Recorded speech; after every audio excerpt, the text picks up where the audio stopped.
ஆயிரம் ஆயிரம் நன்மைகள் அனுதினம் என்னை சூழ்ந்திட கிருபை இரக்கம் அன்பும் கொண்டீரே.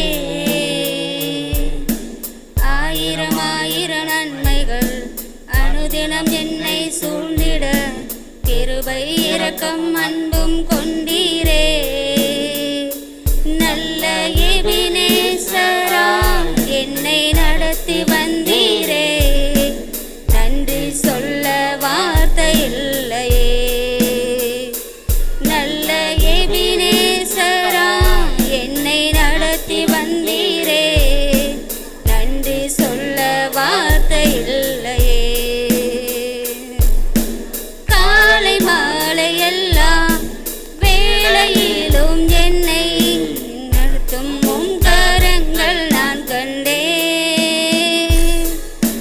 தேவை பெருகும் போது சிக்கி தவித்திடாது உதவும் உம் கரங்கள் நான் கண்டே.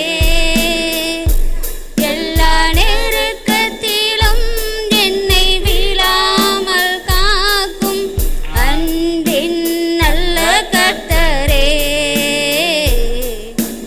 ஆயிரம் ஆயிரம் நன்மைகள் அனுதினம் என்னை சூழ்ந்திட கிருபை இரக்கம் அன்பும் கொண்டீரே.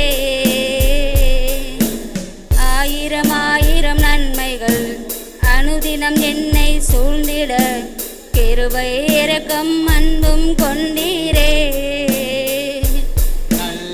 எபினேசராம் என்னை நடத்தி வந்தீரே. நன்றி சொல்ல வார்த்தை இல்லையே. நல்ல எபினேசராம் என்னை நடத்தி வந்தீரே. நன்றி சொல்ல வார்த்தை இல்லையே.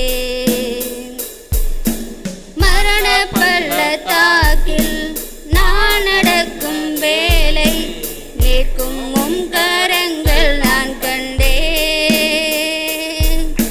வாடி நின்ற வேலை மடிந்திடாது என்னை தாங்கும் உம் கரங்கள் நான் கண்டே.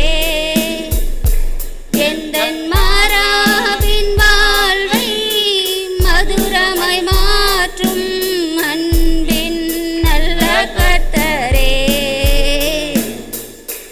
ஆயிரம் ஆயிரம் நன்மைகள் அனுதினம் என்னை சூழ்ந்திட கிருபை இரக்கம் அன்பும் கொண்டீரே.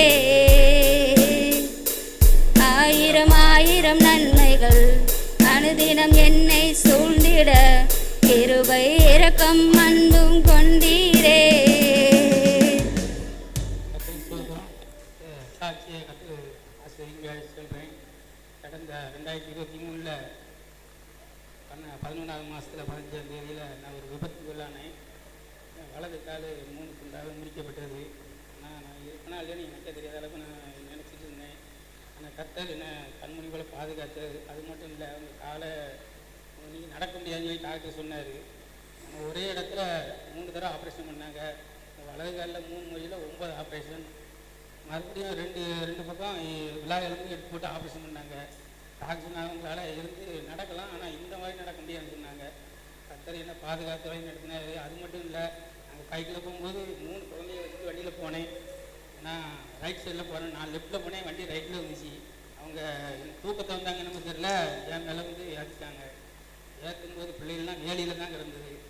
லேசான காயம் தான், எனக்கு மட்டும் தான் கொஞ்சம் பயங்கரமான அடி. ஆனால் கர்த்தர் ஜீவனோட பாதுகாத்துனதுக்காக நன்றி செலுத்துகிறேன். அது மட்டும் இல்லை, பாஸ்டமாக ஃபோன் போட்டு பேசணும், அவங்களும் ஜெபிச்சிருக்காங்கிறது சுவாதியும் ஜெபிச்சிருக்காங்க. கர்த்தர் என்னை கண்மணி போல பாதுகாத்தார். ஆனால் நீங்கள் அங்கே வந்து சாட்சி சொல்ல நினச்சி கூட பார்க்கல. ஆனால் இன்றைக்கி வந்து சாட்சி சொல்லணுன்னு தான் நான் வந்திருக்கேன். சிவத்தை கர்த்தர் ஆசீர்வதிக்கும்படியாக கேட்குறேன். கர்த்தருடைய நாமத்துக்கு ஸ்தோத்திரம். கடந்த 2023 ஒரு விபத்து பகுதியில் என் கணவர் சிக்கிட்டாங்க. அதில் வந்து அவங்க ஜீவனை ஆண்டவர் கண்மணி போல் பாதுகாத்தாங்க. அது மட்டும் இல்லை, அந்த குழந்தைங்க 3 பேருமே எங்கள் குழந்தைங்க இல்லை. ஒன்று தம்பி பிள்ளைங்க, ஒன்று தங்கச்சி, 2 பிள்ளைங்க. அந்த குழந்தைங்களுக்கு உண்மையிலே சொல்லலாம் எல்லாருமே ஆச்சரியப்பட்டாங்க. கர்த்தர் அந்த குழந்தைங்களுக்கு எந்த ஒரு ஆபத்து இல்லாத அளவுக்கு, ஏன்னா வலது ஃபஸ்ட்டு இருந்ததே அந்த 2 குழந்தைங்க தான் முன்னாடி இருந்தாங்க, இவங்க 3ஆவதாக இருந்தாங்க. இந்த 3ஆவது இருக்க காலிலே அவ்வளோ அடினா அந்த குழந்தைங்களுக்கு ஒரு சேதம் அளவுக்கு ஒரு சேதம் வராத அளவுக்கு கர்த்தர் கண்மணி போல் பாதுகாத்தாங்க. அதற்காக ஆண்டவருக்கு நன்றி செலுத்துக்கிறேன். இந்த நாளில் அந்த குழந்தைங்களுக்கு எந்த ஒரு ஆபத்து இருந்தால் கண்டிப்பாக எங்கள் சொந்த பந்தம் எல்லாருமே எங்களை ரொம்ப வெறுத்து எங்களை ரொம்ப தூரம் தள்ளியிருப்பாங்க. அந்த அளவுக்கு அந்த குழந்தைங்களை கர்த்தர் கண்மணி போல் பாதுகாத்தாங்க. என் கணவருக்கும் நல்ல ஜீவனை கொடுத்தாங்க. டாக்டர் வந்து உங்களால் நடக்க முடியாது, உங்கள் காலை எடுக்கணும் அப்படிங்கிற அளவுக்கு டாக்டர் சர்டிஃபிகேட் கொடுத்துட்டாங்க. ஆனால் கர்த்தருக்கு ஜீவனையும் தந்து இந்த காலுக்கு திரும்ப அந்த வருஷத்தில் எங்களுக்கு ஆண்டவர் வாக்கு கொடுத்தாரு, ஏதோ உனக்கு புதிய காரியம் செய்வேன்னு சொல்லி. அந்த வசனத்தை நாங்கள் ரொம்ப பிரயாசப்பட்டு, ஏசப்பா நீங்கள் எப்படியாவது எங்களுக்கு ஒரு புதிய காரியத்தை நீங்கள் செய்யணும்னு சொல்லி அந்த வருஷத்தில் நாங்கள் வாக்குத்தத்தத்தை பிடிச்சி எப்படியாவது இதுக்கு எனக்கு ஒரு பதில் தாங்க ஏசப்பா, உங்களை நம்பி தான் நாங்கள் அந்த பாஸ்டம்மாவோட ஜெபிக்க சொன்னோம். விசுவாச குடும்பங்களை ஜெபிக்க சொல்லியிருக்கோம். எல்லோரும் ஜெபத்தினால தான் அவங்கள ஜீவனை பாதுகாத்து. ஏன்னா 1-2 ஆப்ரேஷனில் இடுப்பில் 2 இடுப்புலையுமே எலும்பு எடுத்துட்டாங்க டாக்டர். அந்த இடுப்பு எலும்பு போட்டும் அவங்களுக்கு எந்த மாற்றமும் தரல. ஆனால் மாத்திரை டாக்டர் வருஷம் முழுவதும் நீங்கள் சாப்பிட்டு தான் ஆகணும்னு சொன்னாங்க. ஆனால் 2025 அந்த மாத்திரை எடுக்கவே கூடாது ஏசப்பா அப்படின்னு சொல்லி தீர்மானமாக அவங்க மாத்திரை விட்டதுக்கப்புறம் கர்த்தர் பரிபூர்ண சுகத்தை தந்து இன்றைக்கி சாட்சியாக கர்த்தர் வச்சுருக்காங்க. அதற்காக நன்றி. எங்களையும் எங்கள் குடும்பத்தை கர்த்தர் இம்மட்டு காத்துக்கொண்ட தயவுக்காக இரக்கங்களுக்காக அவருக்கு கோடான கோடி நன்றி செலுத்துகிறேன்.